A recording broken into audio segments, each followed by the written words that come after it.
Programme में सबसे पहले बात कर लेंगे ये ब्रॉडशीट का मामला। बहुत से लोगों को तशवीश हो रही है कि ये क्या मामला है और ये कहां से दोबारा इसका ये आ गया है और इसके बारे में क्यों बात हो रही है। ब्रॉडशीट थी क्या चीज़, बहुत कुछ बताया जा चुका है आपको, लेकिन कॉन्टेक्स्ट में लाने के लिए और कौन बताता है। जनाब वज़ीर-ए-आज़म ने ना सिर्फ आज भी वो बातें जो उन्होंने आज एक तकरीब में की और उन्होंने बताया ब्रॉडशीट क्या है और सब कुछ क्या है, बल्कि उन्होंने अपनी हुकूमत को, अपने तर्जुमानों को भी तंबीह की है कि इसको मज़ीद उजागर किया जाए और एक्सपोज किया जाए पाकिस्तान की अशराफिया को, जिसने खुद को बचाने के लिए बहुत कुछ किया है, एहतसाब से खुद को बचाने के लिए बहुत कुछ किया है। प्राइम मिनिस्टर साहब ने फिर एक ट्वीट भी की और वो काफ़ी तवील ट्वीट है, जिसमें प्राइम मिनिस्टर साहब फरमाते हैं कि पहले पैनामा पेपर्स ने हमारी हुक्मरान अशराफिया की बदनुमानी और मनी लॉन्ड्रिंग पर से पर्दा हटाया।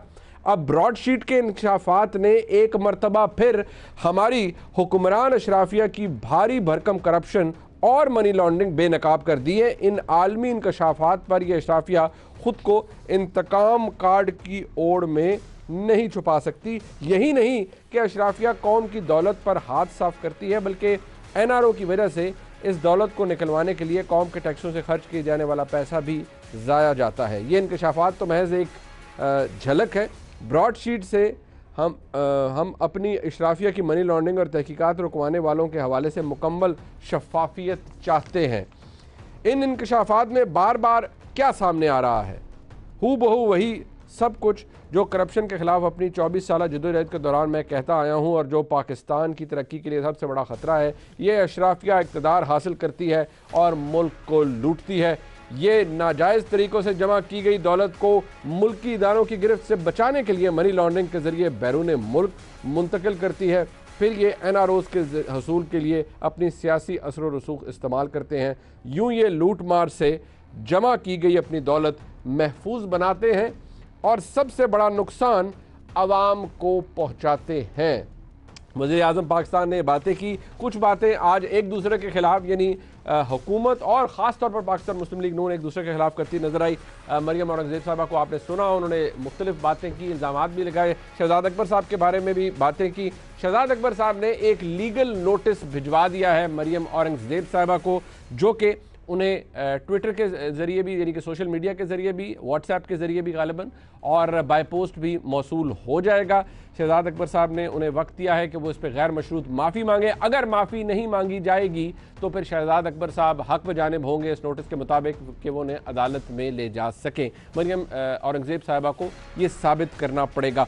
इल्ज़ामात इस तरह के हैं कि या इंकशाफात वो हैं जिनको दोनों तरफ से अपने लिए अख्ज़ किया जा रहा है, अपने लिए उसकी इंटरप्रिटेशन की जा रही है। उनमें कितनी सदाकत है, कितनी नहीं है, इस पर प्रोग्राम में बात करेंगे। मैं अपने मेहमानों का तारुफ करवा देता हूँ। तलाल चौधरी साहब, मरकज़ी रहनुमा पाकिस्तान, मेरे साथ मौजूद है। चौधरी साहब बहुत शुक्रिया। अली नवाज़ अमान साहब, स्पेशल असिस्टेंट तो प्राइम मिनिस्टर हैं, बहुत शुक्रिया अली नवाज़ अमान साहब। नबील गबोल साहब, पाकिस्तान पीपल्स पार्टी के मरकज़ी रहनुमा हमारे साथ मौजूद हैं। एक और अहम खबर आज ही के दिन आई और अब से कुछ देर पहले आई। मेरे ख्याल में अली नवाज़ अमान साहब इसे कंफर्म भी कर सकेंगे कि नदीम अफजल चंद साहब ने अपने ओहदे से इस्तीफ़ा दे दिया है। वो मुआविन ख़ुसूसी भी थे वज़ीर-ए-आज़म के और तर्जुमान भी थे। ये इस्तीफ़ा वाकई उन्होंने दे दिया है, नहीं दे दिया है, या जो भी मामलात बने हैं। आज ये भी कहा जाता है कि एक इजलास भी था तर्जुमानों का। नदीम अफजल चंद साहब को क्या ज़रूरत पेश आई है सब कुछ करने की, वो तो एक जारी बात है, उनका अपना वर्शन तो होगा। लेकिन अली नवाज़ अमान साहब इस हवाले से ज़रूर पहले बताना, हम उनसे पूछेंगे, पता नहीं वो हमें बताते हैं या नहीं। लेकिन अली नवाज़ अमान साहब, ये आपके कोलीग हैं नदीम अफजल चंद साहब, सियासत का भी तजर्बा रखते हैं, सब कुछ है। गुज़िश्ता रोज़ काबीना के अंदर भी जो खबरें आई वो यही थी कि प्राइम मिनिस्टर ने कहा कि जो लोग ओनरशिप नहीं ले सकते हुकूमत के फ़ैसलों की, वो इस हुकूमत से बेशक अलहदा हो जाए या काबीना से अलहदा हो जाए। ऐसी बहुत सी बातें रिपोर्ट की गई मुतअद्दिद TV चैनल्स के ऊपर। नदीम अफजल चंद साहब से आपकी कोई बात हुई? उन्होंने शेयर किया आपसे कि वो इस्तीफ़ा दे रहे हैं, कोई ऐसा इरादा रखते थे ख़ास तौर पर कल की रेवलेशंस के बाद?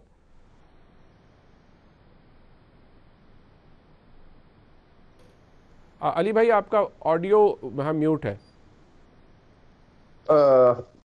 जी, मैं मेरी नदीम भाई से कल मुलाकात हुई थी और बिल्कुल ऐसी कोई बात नहीं थी। आज उन्होंने इस्तीफा दे दिया, ये उनका पर्सनल डिसीजन है और मेरा ख्याल है खुद ही उसको ज़्यादा अच्छी तरह अपने डिसीजन को आके यहाँ एलेबोरेट भी कर सकते हैं और बता भी सकते हैं उन्होंने क्यों दिया। ये उनका एक पर्सनल चीज़ है। आई डोंट थिंक सो कि उन्होंने किसी के साथ शेयर किए।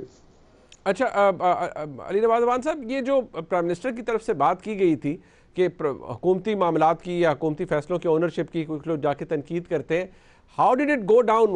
Did it go down well within the cabinet or the members of the Pakistan Tehreek-e-Insaf के कि ये बात ठीक है, ठीक होना चाहिए, या ये तो बात आप लोग अप्रिशिएट करते थे ना कि नहीं बड़ी आज़ादी है, हम तो खुला बोलते हैं, हुकूमती मामला में बोलते हैं?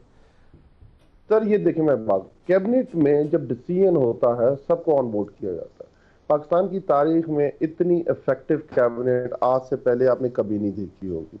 और आपको पता है मुस्तफा एपेक्स केस के बाद कैबिनेट का रोल भी बहुत बढ़ गया हुआ है और उसमें हर तरह की बात होती है, हर चीज की राय पूछी जाती है, 6-6, 7-7, 8-8 घंटे डिस्कशंस होती हैं और जब एक डिसीजन लिया जाता है तो वो सबका डिसीजन होता है, मुतफिका डिसीजन होता है।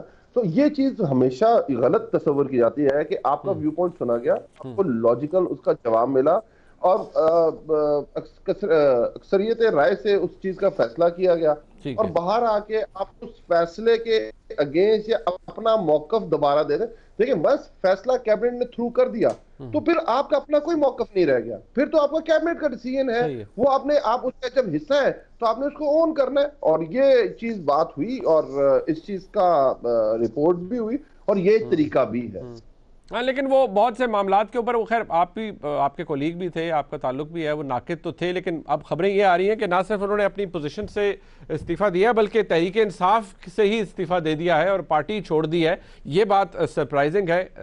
नदीम अफजल चांद साहब, मेरा ख्याल, मैं अभी मेरा आया था, थोड़ा सा मेरे पास भी आया था, रिपोर्टेडली जरा कह रहे हैं, आप कंफर्म या डिनाई कर सकते हैं, आप बेहतर पोजीशन में। मैं ये कह रहा हूँ, मैंने जो पढ़ा है अभी कि उन्होंने पार्टी नहीं छोड़ी है, उन्होंने अपने SAPM के उस स्टेटस से अपना इस्तीफा दिया है और अभी भी ये कोर्ट के पास है कि उसका एक्सेप्ट होता है कि नहीं होता, ये तो उन्होंने अपनी तरफ से किया। ठीक है, उन्होंने अपनी तरफ से किया। बट मैं जरा ये नदीम अफजल चांद साहब का एज बी स्पीक इस वक्त तो खबरें ये आ रही हैं कि ठीक है, उन्होंने अपने ओहदे से इस्तीफा दे दिया है। पार्टी के को छोड़ने या ना छोड़ने के हवाले से मुतजाद खबरें हैं, लेकिन जो अली नवाज अवान साहब ने कहा है वो हमारे लिए ज़्यादा अहमियत है उसकी, क्योंकि अली नवाज अवान साहब पार्टी और प्राइम मिनिस्टर के भी करीब है, मुआविन खुसूसी भी हैं, उनकी बात को हम अहमियत देते हैं।